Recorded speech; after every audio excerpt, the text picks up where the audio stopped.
they said, you've got to come up with another plan. So that was really kind of the first time in my life that I felt like I had to.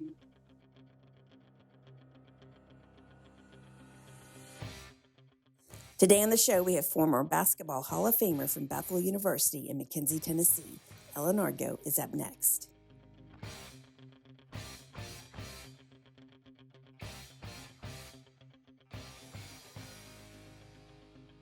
Hello, everyone, and welcome back to the Fifth Quarter Podcast. I'm your host, Sandy Adams, and this is where we dive deep into the stories of retired athletes, their perseverance, their resilience, their career pivots, and finding the passion they crave. Get ready to dive into the true stories from athletes themselves, talking frankly about finding their true calling after their competitive careers end. So grab your iced tea because I'm from the South. Get ready to be motivated and inspired because this is where the real stories are told. Today's guest is a multi-sport phenom at both the high school and college level, a former star basketball player at McKenzie High School and a Hall of Famer at Bethel University. Her collegiate achievements remain legendary on the Bethel record books even today. And as a senior at Bethel, she ranked as the #1 player on the tennis team. And we'll learn all about that too. Welcome to the show, Ellen Argo. Thank you so much. This is so exciting. It is. I was trying to remember, and I am embarrassed to say, but I think when because we grew up together Mm-hmm. in we grew up elementary, junior high, high school, whatever. But, when high school happened, we all graduated. I think we just all went to our different areas. And I cannot remember. I don't remember if you were at our 5th year reunion or not. And I didn't come to any of the other ones. The only one I So is the 10th. I hate to say it, I don't think we've talked since we graduated high school, which is so sad, right? When it's Um, but the thing is, because I did another podcast and I like, I have cool friends and I like interviewing them. And even the ones I've known literally like really well for like 10, 15, 20 years, there were things that I didn't know. And so I love the fact that I can have you on here and we get to catch up and we get to entertain everybody and inspire people as well. So before we get into this, I just want to give a shout out because I have a t-shirt from Grindhouse Basketball on Instagram. You can go follow them and get your own. It says "Female Ballers Been Dope. You're just late." I bought this a couple of years ago, but I want to give Grindhouse Basketball a shout out. So go give them a follow. They're all about female basketball players and training them. So let's get into this interview. We talked about how we know each other, but let's get into what are you doing today? Like, what's your job now? So I am a pediatric physical therapist and the clinic director in a small privately owned practice in Clarksville, Tennessee. Okay, and for anybody that doesn't know where Clarksville is, it's to the west of Nashville or to the north. Yes, North of, about 45 miles yeah, north of Nashville. yeah. And that's also where the base is, and I've just now lost my Fort Campbell. total. What Fort is Campbell. it? Fort Fort Campbell. Campbell. Yes, that's correct. Okay. So you're now a pediatric physical therapist. And give us a little background as to why someone would bring their child to you for physical therapy. Sure. So any physical therapist is going to help people participate in life, whatever it is Right. that is to them, whatever's important to them.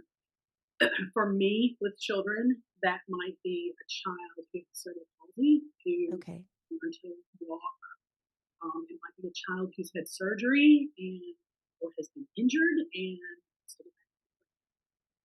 it might be a baby who is just not quite meeting all the development milestones, and we need to figure out why, and then see what we can do to help boost and get them where they need to be.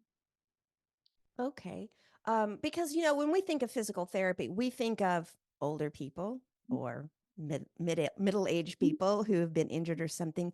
So we're going to dive into why you got into physical therapy later on in the show, but we're going to start back from when did you, because okay, so I guess I kind of glazed over this. We both grew up in McKenzie, Tennessee. So that's where we grew up. It's halfway between Memphis and Nashville, just above Jackson, Tennessee, for anybody that wants to go and stalk our childhood. I say that with just, but when did you start playing basketball? Fifth grade. Fifth Junior. grade, Mm-hmm. fifth grade. Yeah. And why? Like, why did you start? There was a Saturday morning league for fifth Mm, and sixth graders. really? Mhm. Yep. I did not know that. Iron, see? And it was, I am certain, a way for my mother to get me out of the house. Um, Ah, I feel certain. Um, I had played softball, and that was the only sport that I knew. right. That in third grade. But get me out of the house on a Saturday morning and not worrying her. I'm sure was the original Right. reason, but I went the first day and loved It's interesting because your house was up in town, up it. in town. Mine was out in the Yeah. country. It was a town of 5,000 people, and I had plenty of entertainment outside. I had like 12 acres to run around on. And it's interesting, if we talk about even though it was a small town, if you compare to like inner city kids as well, it's gives them something to do. Um, and I'm trying to think back. So this was, God, we're going to date ourselves, but this was like the early or late 70s, middle, late 70s, Yeah, early 80s. I'm going to give us a little bit of, that's good. padding there. I like that. But, girls' sports was not that big of a deal at that time. So what did we have in the summer for girls at that time? We had softball, Hmm. and I feel like tennis lessons. I feel Right, like Terry Howell was probably doing tennis lessons. right. Um, but for me and for us, that's really all there Yeah, was. it was. So who was the coach of this basketball program on Saturday morning? Yeah, I was trying to think about that. I was trying to remember that. I think it would have been Bruce Heron, Oh, another teacher of ours. another team, yes. But I'm not 100% sure about That's okay. That's okay. Hey, there's not a test. that. It's Right. okay. We're just going to give him the credit and go on with it. Yeah, yeah, So, did you like it at first? yeah. The minute the ball hit my hand, I loved And obviously, were you a natural at it or did it take a little extra work? it. I am not a natural at anything. Um, anything. But I love to practice, Right. and I love to move, and I always have. Um, and it did give me something to do on Saturday mornings. And around that time, Dad put a basketball goal up in the driveway. Mhm. And so I would go outside after school because at that point we didn't have all the things that we got into in middle Right. school, junior high, and high school. We didn't have band and all that. Right. So I would go outside after school and play. So it was, I was not an introvert, but I loved it. So, what was the difference between basketball and softball that made you like one more than the other? Well, truth be told, I really liked softball better. Okay. But I knew as I got older, I knew that softball would be around after I graduated college, that I could play rec league softball. And there were no options for basketball once I graduated. If I graduated high school and didn't play in college, there was nothing else. There was no other way to play. So, So you could see having a career in softball after college? yeah, just rec leagues, slow pitch, women's softball leagues, all over. I played on the travel team. I played softball probably until I was well into my late 30s. Wow. Okay. See, we're learning. So you also played travel softball too? Yeah, but non-travel softball like it is today. Yeah, Um, it's it very was competitive these huge. days. Yeah, it's a whole different. But yeah, so I played. I was able to play travel softball. We just picked up tournaments on the weekends. They'd send Yeah. us a message. Well, they'd call because we didn't have. They'd call and say who wants to play this weekend in a tournament in Huntington, Right. Tennessee. Which was 15 minutes away. Yeah, yeah, 10 if you went a little above the speed limit. So let's move forward just a little bit. So you're in high school now and you're still playing softball and you're playing basketball. Were you playing anything else? not in high school. I did take tennis lessons a little bit, but softball and tennis ran at the same time in the spring. They were spring sports. Okay. Couldn't do both. So Okay. So you were doing softball and basketball. Now, at this time, because we started preparing like where we're going to go to college and all those kind of things, what was your mindset as a freshman and sophomore in high school? Or I did didn't you even really, think about anything? no, I didn't really have one. I was not really a planner at that time. And so Mhm. I knew college was really a pretty strong option for me, but I Right. never really thought about playing sports in college. We had a coach in junior high slash middle school who played at UT Martin. And at some point, eighth or ninth grade, she took us all to a game. Who And was that? Tina Brewer was her. I She was barely coaching. remember She was that. coaching with us. Yeah, she taught like the elementary school, so she didn't do anything. Oh, okay. But she took the team to UT Martin to see a game, and that's when I'm oh. But I Yeah. still didn't think it was an option. I just didn't, be really good. I, didn't, I just didn't thought. So so you weren't really thinking about what to do after high school. When did that thought process change? When you got to be a junior or senior? Yeah, when I was a junior and I started, we had some players on the team who had some success and they Mhm. were kind of considering college options. I don't know if any of them ended up playing. Um, and that's also around the time that Pat Summit was starting to be sort of the deal. Um, Yeah, at UT Knoxville. Knoxville, yeah, so it was just more exposure to it, and I never entertained. I mean, I was not the caliber play for her, but it just started to be and then Bethel has a team. Right. No, And no, at the time it was Bethel College. mhm, At the time it was Bethel College. mhm, yeah. So your thought process so let me ask you this. Why did you think that you were not good enough to play on the level as a basketball player for someone like Pat Summit? Um, I was slow and couldn't shoot. Um, all I really had my favorite was that I liked to practice. But there's a really good saying, and I don't know if Michael Jordan says it. I think it's him. But talent is great, but it's the preparation and the consistency and the practice that makes you the better player. Kobe Bryant was, well known for obsession with practicing the same thing, the repetitiveness over and over and over again. So were you being scouted by Bethel, or were you getting any like were any colleges like coming to you and asking you if you would come play for them? I let's see. I There was a community college in Arkansas Mhm. that had reached out. They had a connection through Larry Joe Smith, who was our Right. coach our senior year. Right. And then um, Bethel, someone reached out from Bethel, I don't remember who, and just said they're having a tryout, and they'd like for you to come. So, I don't think they had a coach at the time. I think they were in between. It was kind of the end of the season, Wow. and so they were trying to figure out their coaching situation. So So, they ask you to go try out. yeah, we're golden in. And then I tried out. Same thing happened at Lambeth. The coach at Lambeth had been the coach at Bethel Okay. years before, and so Right. somehow somebody made a connection and invited me to come to that to try. So did Lambeth end up offering you anything? Um, the community college in Arkansas did, and then I think Lambeth offered like a partial scholarship. Right. So, Right. and then Bethel offers. So, So why did you end up choosing Bethel? it was mostly the scholarship. Right.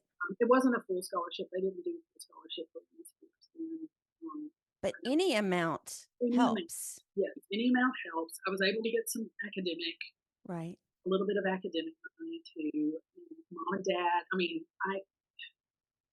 everyone in my family graduated from Bethel. My grandparents. Which I did not know that until I read the research. Mom and dad did, and so there was a little bit of a legacy connection there, and it literally was in our backyard. No, you're right. It literally was in your backyard. Yeah. It's not a very small town. I can't remember. I wanted to give a shout out to Brad Camp, another Mackenzie alumni who helped me with the research on Ellen because she was really busy and I didn't want to stress her out. And I'm like, I'll just do it myself. Okay, so you start college. Did you declare a major when you first started? I did. I thought I wanted to go to physical therapy school. Um, and the best route that I thought would be for me was physical education. At the time, it was called health, physical education, and Yeah. recreation. It's now like exercise science or So, something. was there a difference from literally going to your backyard to go to college versus living like did you stay at home or did you live in the dorm? Oh no, I lived in the dorm every minute. Our freshman year, first we were quarters in. I came home every weekend. It's really laugh now. It's But literally like half a mile or a mile from your house. yeah, and could cut through the backyard and be there Exactly. from the dorm. Exactly. So, but after the first quarter, I got over that homesickness, and I don't know that I ever stayed after Yeah. that. But yeah, I lived in the dorm, which is So funny. so besides that, what was it like transitioning from high school basketball to college basketball? Well, the demands on your time are more intense. Um, Mhm. you know, high school basketball really an hour and a half to 2 hours a day, Right. and and then game time. And but college, everything was just more intense. Academics Right. were more intense, and so managing that was the biggest thing for me. Like, we would have conditioning at 6 in the morning, and then I had an 8 o'clock class. I think 2 days a week our freshman year. I had an 8 o'clock class, and then I had Oh, another class till 1 o'clock. no. And so the first few, I know exactly, but you're a freshman. You don't know how to set up your schedule when you're a Yeah. freshman. So I would get the first couple of days that happened. I was kind of like, okay, what do I do now? Yeah. Time, and then of course I got into we stayed up late. So then I went, oh, I could go back to bed. I That's can right. sleep. It didn't ever really occur to me to study, but I mean, it just was so different not to have every minute scheduled every Well, time. sure, and not having anybody really looking over your shoulder and monitoring what you do. Although I will say living in a small town, everybody tells on you. Like, seriously. Um, so at this time, and I know back then pro sports for women was not that relevant at all, if there was even an option at all. But so you had started at your goal was to be a physical therapist, and we now know you actually are a physical therapist. But what was your game plan to get through college and go that and after college? Did you start I'm asking too many questions. Did you start at any time? There was no WNBA at that time. So there was like a dead end. When you finished college, that was a dead end sports wise. So you were all about academics and what I'm going to do to make a living. Um, I was a lot. Right. I, w- I look back and I go, yeah, I didn't even really think things out. It's sort of amazing how I did. I really just felt like I was like kind of go with the flow. Oh, this sounds like a fun class to take. But I think a lot of us were, even though we had some goals in mind, I think it was that's just the next step. Just go here and then because really, you if you go back to thinking about how you were taken to UT Martin and that opened your eyes, and then Pat Summit came to UT Knoxville and that opened your eyes. I think for us young girls, if we didn't see it, we didn't think it was possible, which I hate to say it for a lot of kids today is kind of the same thing, especially if they look at what they look like versus what they see out there,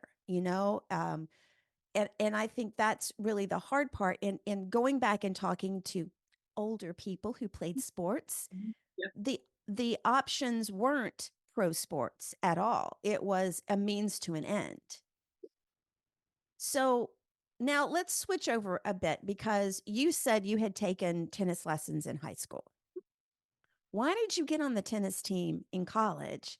And tell me, let's talk about, because I was floored when Brad told me that you played tennis and you got on the team and then after 4 years became the number one player on the team Yeah. So the because you basketball. didn't have enough to do, right? That was it. Well, no, but I love to practice and I love to move, and it was out. Okay. So Okay. my roommate and my roommate was on the basketball team too. She was a point guard. I was, more of a 3, 4 player. And so Okay. she and I, small college, she and I were in the cafeteria at lunch one day in February, and the basketball coach at the time was also the tennis coach. And Okay. she came in the cafeteria and essentially got everyone in a very small college, essentially got everyone to be quiet and said, "Are there any women in here that have tennis rackets?" And Michelle and I both were kind of, and so be at the tennis courts at 2 o'clock today. That is literally how it happened. Wow. Yeah, they Had there didn't have. had there been a tennis team before, or just people had graduated and they didn't have any interest? Yeah, I don't remember what I don't know if people. I can't remember if people got hurt and Right. short. Um, but I think there were 3 of us who ended up going. My roommate and I, and I think there were two, either 1 or 2 more who didn't play on the basketball. We all went. So, and there were a couple other people from Mackenzie on the women's tennis team Right. new. So Right. just kind of evolved. So you then have an illustrious tennis career. Illustrious is stretching a lot, but Hey, I'm you fun. hey, that's all that matters, and you stayed in shape, and you put yourself out there, and you stayed active, and that's really, it's I think for so many people, especially women, I think they become scared of stepping outside of that comfort zone and trying something that maybe they're not good at and they don't necessarily know how to do, and especially something that's in the public eye. It's harsh Yeah. and it can have, an effect on them. So did you give any thought at that time to playing tennis after college? Well, that's kind of one of the reasons. I mean, not in any capacity other than league Right. recreational team. I mean, Brad Camp was the biggest. He's one of the biggest influences because he lives right down the street. Right. Who we're going to get to be on a future episode. So he was always willing to go with me to the tennis courts and hit, and Right. he did. I was, but so Right. um, But you were like that, but that shows that continuing to put yourself out there, continuing to do the practice, even though you didn't think you were that good, that repetitiveness builds really good habits, that builds skills that then pushed you to be the number one player on the team as a senior. for I mean, we didn't compete very much. We competed with all the teams in our league, but Right. we didn't give scholarships, and they all did. So they have all these people who are just amazing tennis players. What were some of the schools that you had to compete against? I We know were I'm asking you to remember a lot today, aren't I? right. No, it's good for me. Well, Freed Hardeman was the Which is in Jackson, Tennessee. that was one of the strongest teams. Union University, also in Jackson, Yes. in Jackson, Cumberland University near Nashville, Lipscomb and Belmont, both in Right. Nashville. Blue Mountain, Mississippi, a tiny little all women's school at the time. Where is that near? It's Ripley, Tennessee. It's just over the border, maybe. I You can't mean remember. Ripley, Mississippi? Yes, sorry. There's Yes, a Ripley, Tennessee too. yes, just over the border. I don't. You really can't. It's 2 lane highway. I'll have to go look that up. Yeah. Um, oh, Christian Brothers in Memphis. Right. So, so So what was so you're a senior in college. mhm, You've been playing were you starting all 4 years? for basketball. Yes. Mhm, And then you move up on tennis to the mhm, number 1 player. I just like to say that. Hey, I'm all about pepping people I up, love okay? it. I love it. Um, what was like, here comes graduation. What was going through your mind? Oh, I was set. I had decided that I was once again not smart enough to go to PT school. So Oh my God. I started working like, and so mom and dad were, because they're still.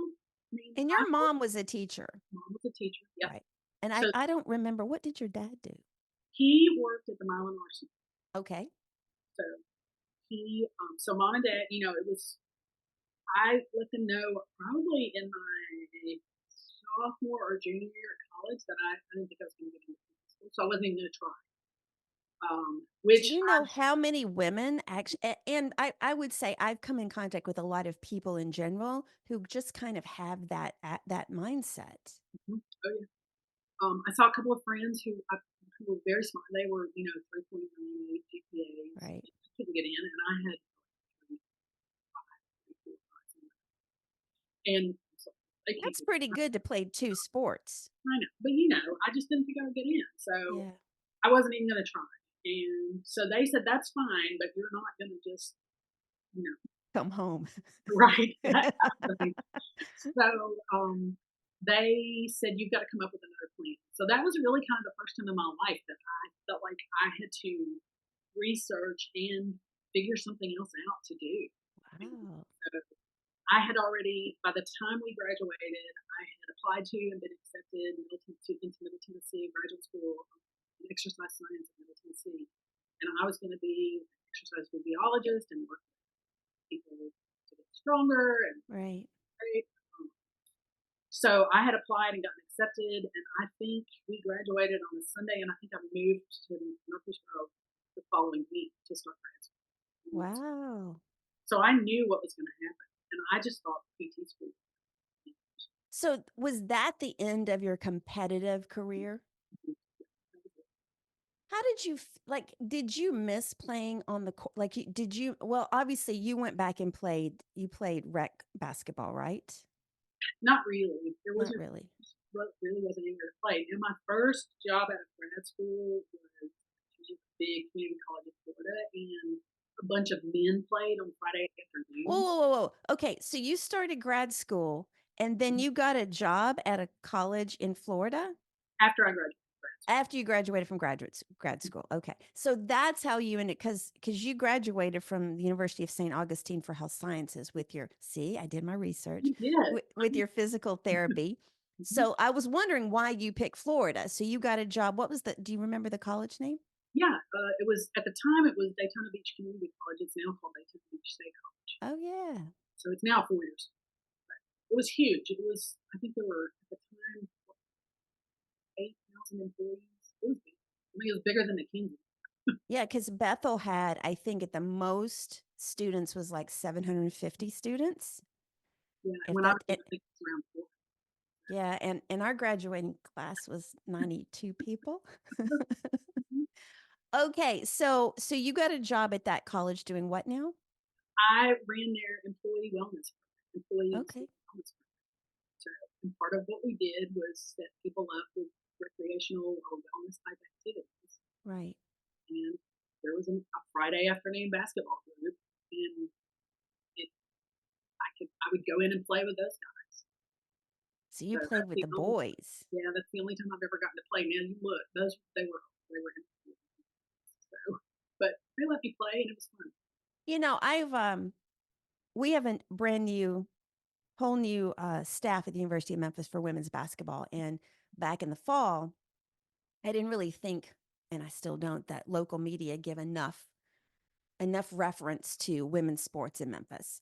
And so I decided, let's do a sub series. So I interviewed all the people on the staff. And so there are 8 of them. 7 of them are women. So I also interviewed the man. Didn't want to leave him out. But several of them played with the boys in high school because they didn't have anybody else to play with. It made them tougher, and I found that quite interesting, and it just, and one of them, even in college, she would go and work out with some of the male players because it just made her tougher on the court, gave and kind of made her play up a little bit. Yeah, sure. So at any time did you think about coaching basketball? or even tennis or softball or anything. Are you drowning in work and struggling to stay organized and make progress on your goals? Well, I've got the solution right here. Introducing my Success Blueprint Planner. It's not just any planner, it's a planner and a journal. And it's your tool for taking charge of your busy life and achieving your dreams. Ready to make this year your most successful yet? I am. Head to my website and grab your copy of the Success Blueprint Planner today. sandy-adams.com/books. Not really. Tennis, I didn't feel like I knew enough about. I had come to the game late. Right. That never crossed my mind. Basketball had always been a little bit in the back of my mind. Sure. Um, and then softball had sort of been in the back of my mind too. The community college had a really successful women's softball. Right. They had two sports, men's at the time, men's basketball, women's softball, and That so was it? that was it. Yeah, Wow. but they did both very well. They put all their time and money and energy into Sure. it. Sure. And so the coach of the softball team, because I ran the fitness center, we let the softball players and the basketball players work out in the fitness center. So I kind of got to know the coaching staff and got involved, not really coaching, but just involved with the program. Hmm. I got to know a lot of the players. And if she needed some thing, then I could drive her hand. So I kind of, that was sort of in the back of my mind too, because I felt like, I've always felt like I knew softball. Right. Just because I played it. I think it was just because I played it. But the softball thing, just never the opportunity never presented. Did you miss playing in the games with the crowd? Oh yeah, Because almost all of the basketball players and even football players and other ones that, they've, because those are more spectator sports, like huge spectator sports. And they've talked about, they really missed that excitement, that thrill they got from those games. I did. In fact, early on after I graduated, I couldn't even really watch. I've had several say that It just, they couldn't even get in a gym. yeah. They needed help with keeping stats. The men's basketball at the community college, and I Right. did some, but I didn't love it. Yeah. Just I missed it. So, So how did you, because that was something I've started talking about in the past few episodes, because a few people have brought it up. How did you feel that need, that what you got from being in the in the game? How did you ever find something that would fuel that emptiness? I guess is a good way of stating it. I think I did. It took a little, but I think I did. I really got into exercise and fitness. Right. Um, I had a couple of friends down in Florida that I played tennis with some. I started like, running in 5Ks and Right. triathlons, and it's very easy to be active outside in Florida. There's a lot of bike Yes. everywhere. There's all, it's warm all the time. So it was really easy, and there was a big network of people for me to be with, and I think that's where it started because I didn't do anything. In graduate school, the first time I went to NTSU, I had a bike there with me. I think I rode it once. And the winters are pretty brutal in Nashville. Yeah, Not as brutal as the north, but they're pretty right. brutal for us. Yeah. So it took a while. And it's really when I got out of grad school and started at Daytona um, and kind of met those people who all were very much in the community. And so Right. I feel like that's really what took place. There wasn't, of course, of crowds or anything like that, but it met my need for, Adrenaline. It yeah, gives you that adrenaline rush. exactly. Yeah. Um, okay, so did you ever coach? I did. Okay. Yeah. So stayed in Daytona for, I don't know, 3 years and loved it. Loved the And you area. finished your degree. Finished a master's degree. Right. Worked there. Loved it. Loved working at community college, but missed Home. missed the Yes. family. It was a Yeah. long way. And at that time, the women's basketball coach was Buddy Wiggleton At at Bethel. and Okay. I had played rec league softball for Buddy when I Okay. was in seventh, eighth, ninth grade, somewhere in there. And so he and Lana, his wife, Right. were friends with mom and dad. So I had always kind of kept up with him. And then he coached me my last 2 years at Bethel in Right. math. And they needed someone to teach some of the classes in the PE department there Right. and run the pool. And he needed an assistant coach. And so it all just sort of worked out. And I went back and went in as his assistant coach, which was a perfect role for me. Hmm. I'm a great number two. I am not a great number one. Why Um, do you think you're not a great number one? I just feel like I like being the support person. I like being behind the scenes, making things happen, Hmm. and not having to be the one responsible for all the big things. So it was a perfect situation, really, to be assistant coach, set up travel, and we did some good cop, bad cop type things. Right. Right. Right. Right. And so I was great at that. And it's kind of what I do now in my job as clinic director. There's an Right. and I love it. I love Yeah. being that person to be able to do that.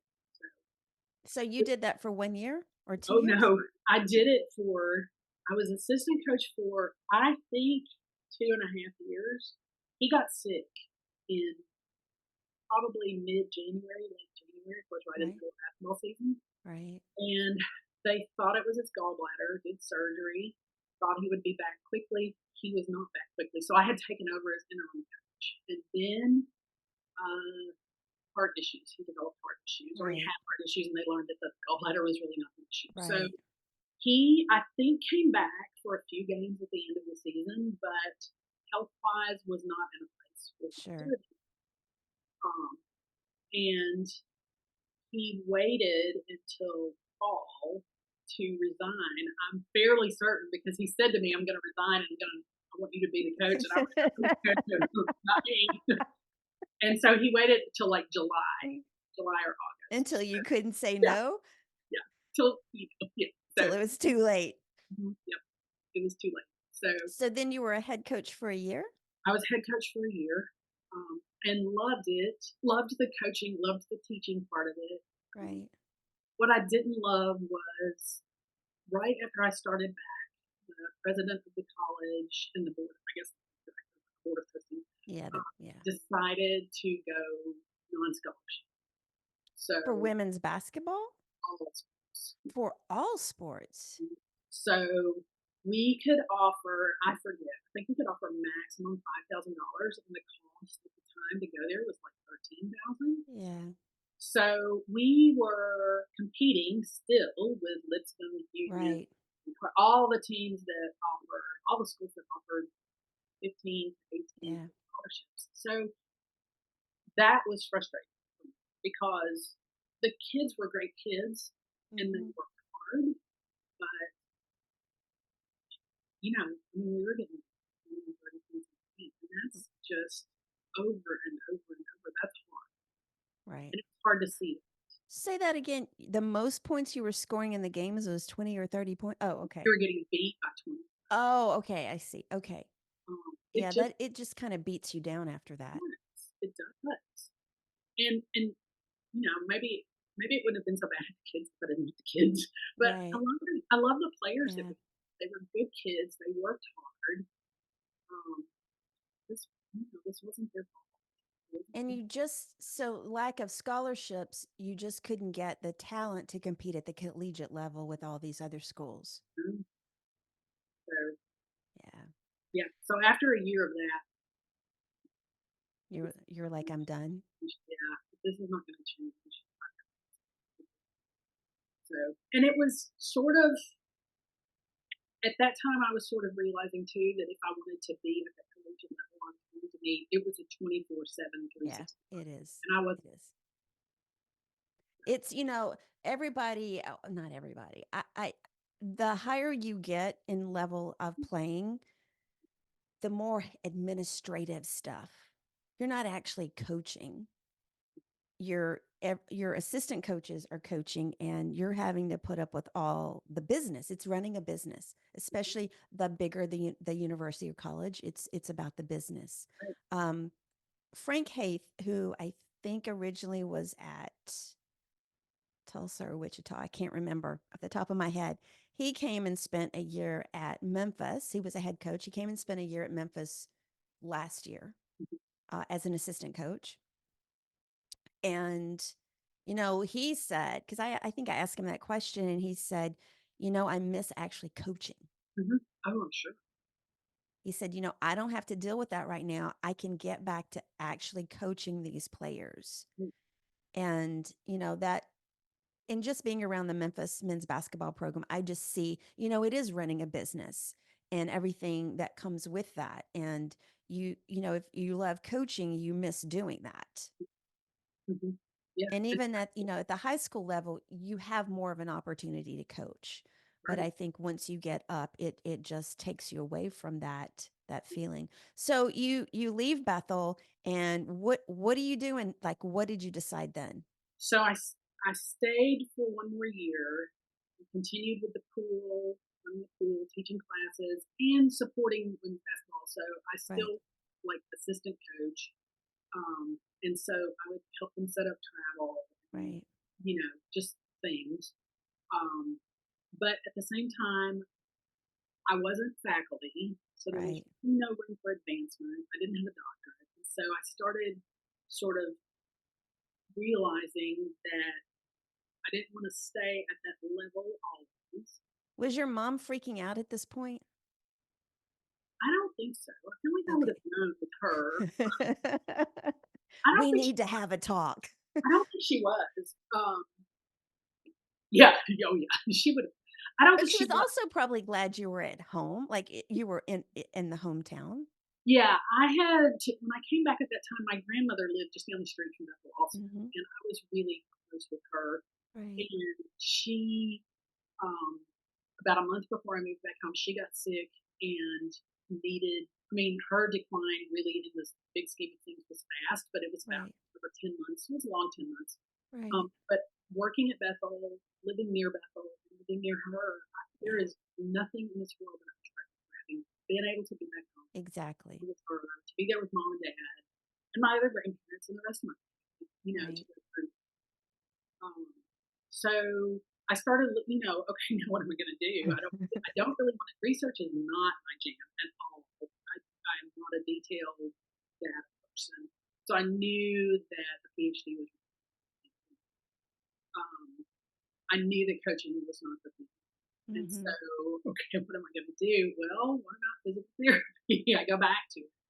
Because you And have 3 degrees at this point. I do. Well, I You had have two, you have an undergrad, you have a master's, and then you have another master's from and then St. Augustine. yeah. So I started looking. The University of St. Augustine had opened while I was in Daytona, and I had kind of seen. I had a couple of students that I worked with in Daytona who had gone to St. Augustine, and so I kind of knew their reputation. So I started shadowing and observing with some physical therapists around the So you campus. moved back to Florida then. I did. I left Okay. Bethel in '98 and went to St. Augustine. That's when I Okay. started at St. Augustine. So, And yeah, then you go through that. So how long did you just stay there long enough to get your degree from St. Augustine? I did. It was a 2 year program. That's one of the main reasons I chose it. It was a 2 year at the time And program. it's not a bad place to live weather-wise. So, no, I love it.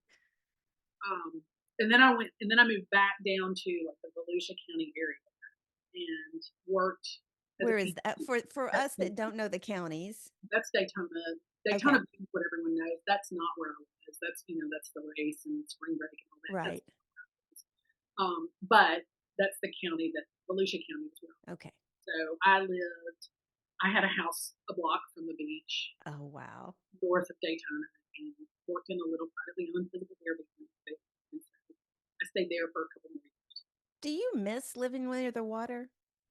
I do too. When I lived in Houston, um, I lived probably 2 miles from Galveston Bay. And the only time I didn't like it was the hurricanes, and we had some bad ones. Mhm. But I miss, and maybe it's because we just didn't grow up around water. But I really, I miss that. I miss the fresh fish and the seafood and like the weather and all that kind of stuff. So what brought you back to Tennessee? So my sister, who's younger, Hmm. decided to go to Austin. Shout out to Susan. Shout out to Susan, correct. She decided to go to Austin Peay. She broke the mold. She's the first one in the family to leave, and she went to Austin Ah, Peay, which is here in Clarksville. Austin Peay State it University. is. A- Uh, And can I just give a quick shout out because Coach Rodney Hamilton, he is from Memphis. He is the assistant coach there, and they are doing really well in that staff's first year. So I just want to give him a shout out. Okay, go ahead. correct. And we interviewed. Can't remember his Baba Wells. Thank you. Thank you. Oh my God. I'm so bad. I didn't prepare for this. Okay. But I interviewed him as well. And he had some pretty good scoring records for Austin P. Yeah, he did. Okay. I'm sorry. No, Continue. okay, the connections, all the dots. It Sure, is. it is. So she went to school here and met and married a local guy. Okay. Grew up. His family has a farm outside of town.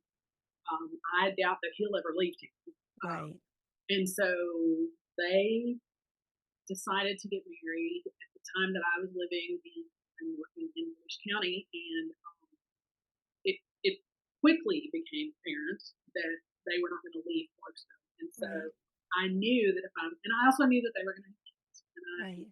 I wanted to be around with their Yeah. kids. I didn't know if kids were in the cards for me. Right.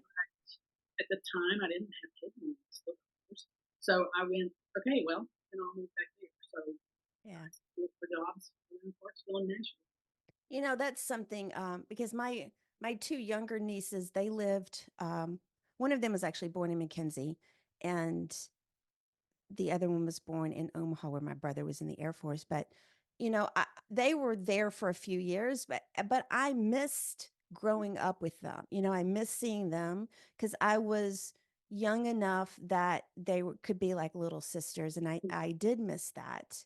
And that is important, and that's one of the reasons I moved back from Houston to Tennessee was I missed, although I don't have a lot of family left here, but I missed that family atmosphere thing. So you came back to Tennessee and you landed in Clarksville and physical therapy, got a job, Yeah, got a job at Vanderbilt at the Children's Hospital for right? a long time.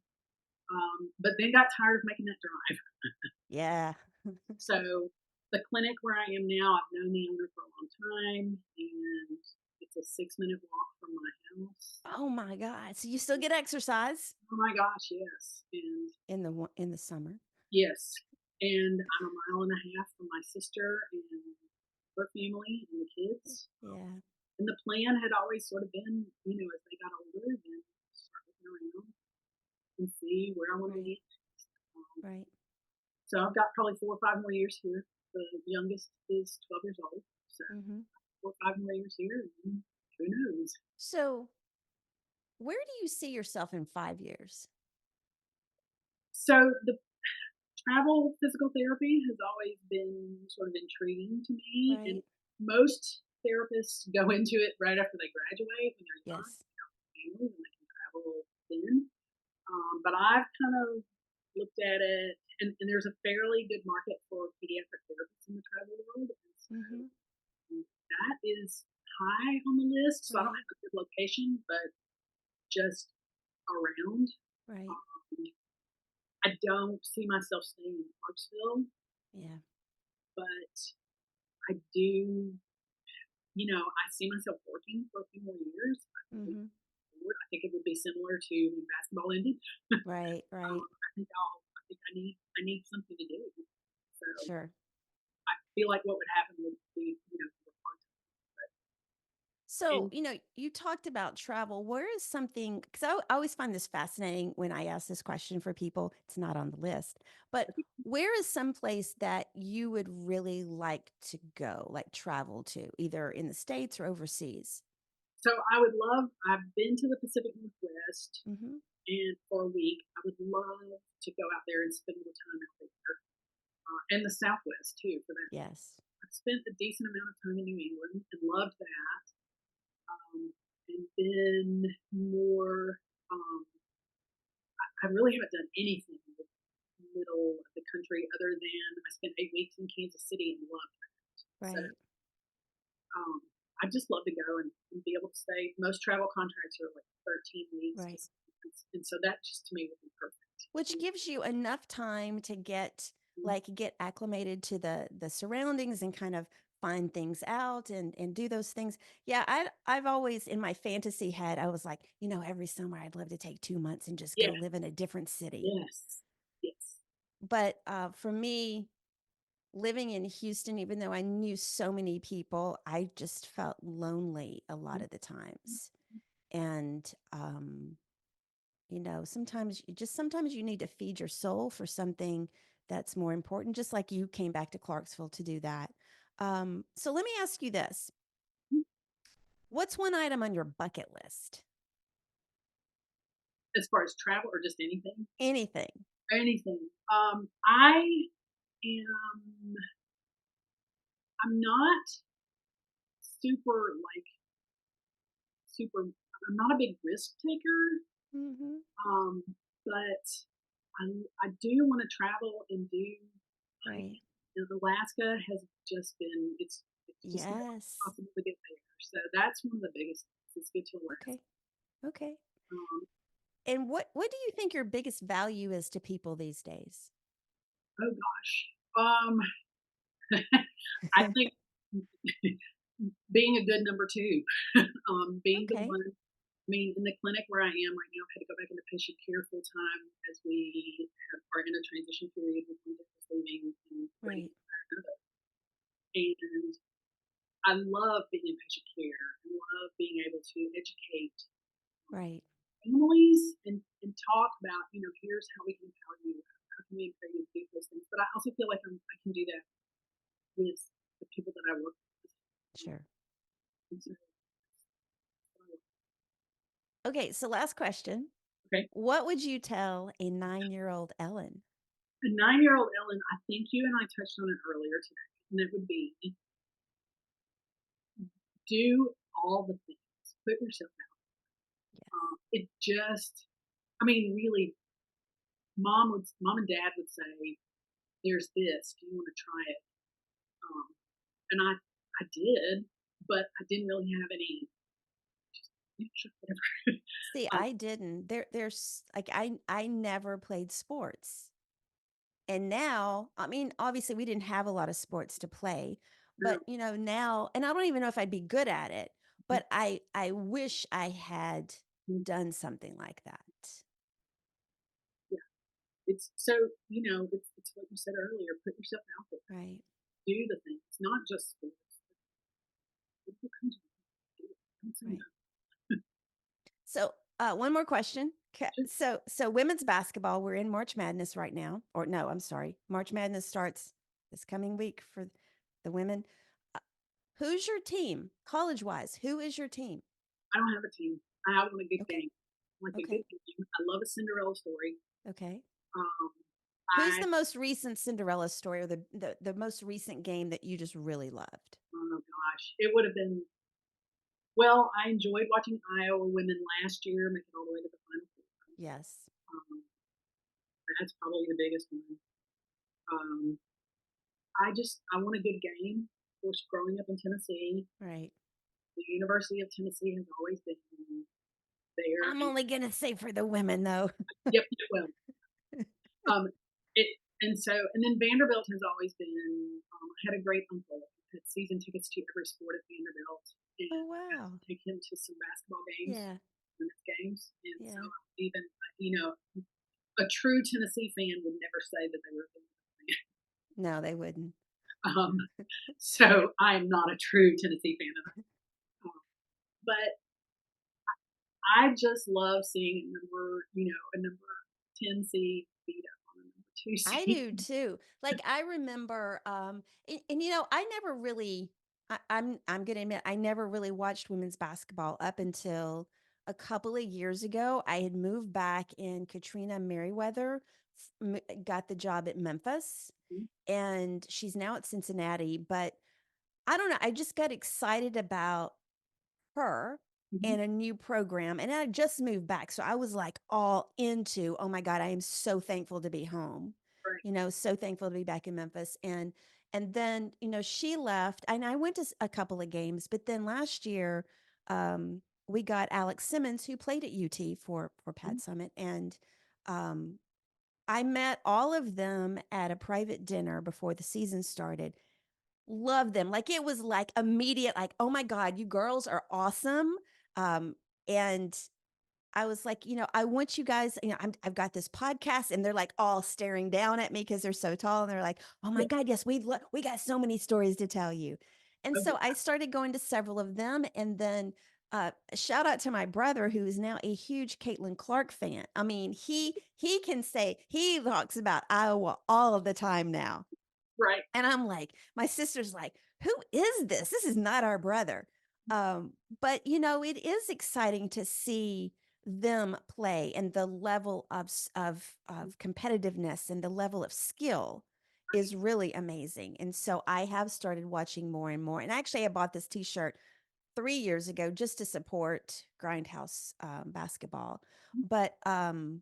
But yeah, I mean, it's really great to see just women's sports in general, and I've just become a huge advocate for it because I see, I talked about how the local media, I just don't think they give it enough attention, um, and I'm okay with saying that. But and so for any young girls out there that are playing sports of any kind, do you have any advice for them if they're going basketball or tennis or softball?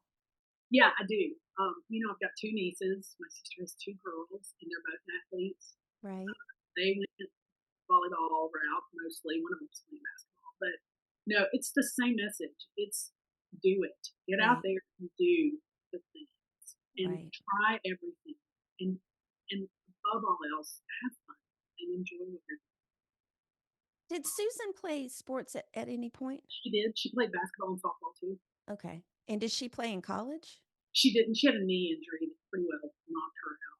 A pretty big. So So, how much of an influence have you been on your two nieces? I'd like to think big. um, yeah, We're going to say yes. yeah. We're gonna say big one. They live a mile and a half from me. Right. Gotten to be part of seeing them and my nephew grow up, and what is equally as fun for Is your me. nephew, does he play sports also? He does. He's into wrestling. Right. Oh, interesting. Yeah. So, but what's fun for me is to see him be interested in what the girls are doing. It's just it's Yeah. equal opportunity for all of us. And so it's I've loved watching all of them. Yeah. I don't care what they play. I just want them to have fun and I want them to move and enjoy moving. So it's Exactly.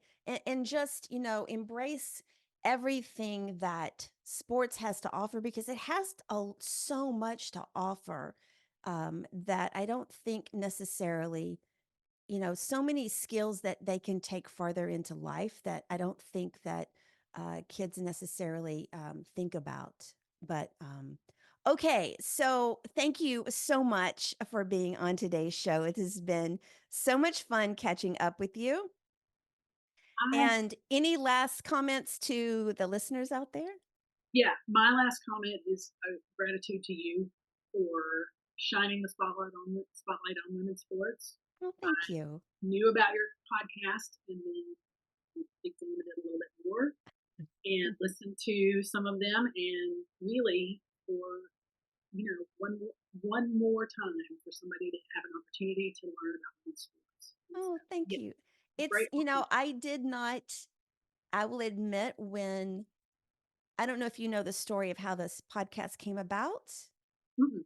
So Michael Wilson, who played for Memphis and played for the Harlem Globetrotters, he had reached out to me and he's like, would you be interested in starting a podcast with me? And we talked about it. And of course, I'm like, okay, I didn't play sports, but I have a background in career strategy and career coaching and things like that. And so we started doing it. And obviously, we started with former Memphis basketball players just because, I'm in, he's in DC. But I just started, I've always been a storyteller, even from when I was little.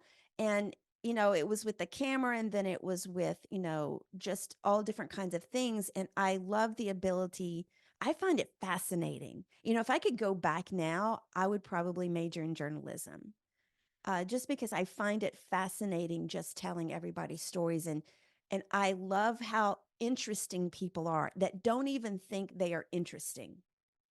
And it just really, I just really love that. And so it just kind of built from there. And then Michael's schedule just got so hectic, he had to bow out. And then I was kind of like at Christmas, I'm like, okay, is anybody like gonna want to be on the show? Like, I can't be asking these pro athletes, and they're like, okay, who are you?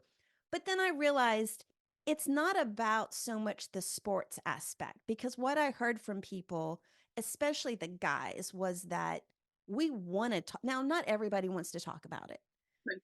because some people don't necessarily want their image to to be seen as less than. But, I've had people on that really want to talk about the difficulty, you know, missing that excitement Mhm. and trying to figure out what they're going to do next. And, just like you, they didn't really think about anything other than playing sports. And, and then the fascinating thing about I've had female athletes on here, especially basketball players who started before social media and ended after social media. And so the recruitment process and all those things has been really fascinating, and just so many dynamics about it that I've just really love it. And, now I'm looking at, for those out there, I'm going to be having some guest co hosts. And doing some different takes on that. And just, I'm really having a lot of fun with it. But it goes back to that premise of, what people value about themselves, what they think about themselves, and finding, just like anybody who loses their job, Mhm. what am I going to do next? Mhm. Nobody's going to see my value. I don't have anything that would be good except playing sports, which is so not true. And it's just, those hurdles that people go through, that has just been so enlightening. So thank you so much for being on there. I could talk all day about this, but No, it's been fun. just hang around. So thank you very much as we wrap up this episode, thank you all for listening, sharing our episodes, and your comments and show reviews. Please take a moment to like, share, and review our podcast on Apple. That helps the show get found by everyone. I appreciate each and every one for all your support. Thank you for joining us on this episode of the Fifth Quarter Podcast with our guest, Ellen Argo. If you're a former competitive athlete and interested in being on the show, please contact me through our website, 5thquarterpodcast.com, or via social media. Until next time, remember, change is our ally and it paves the way for greatness. Stay inspired. Have a great rest of the week.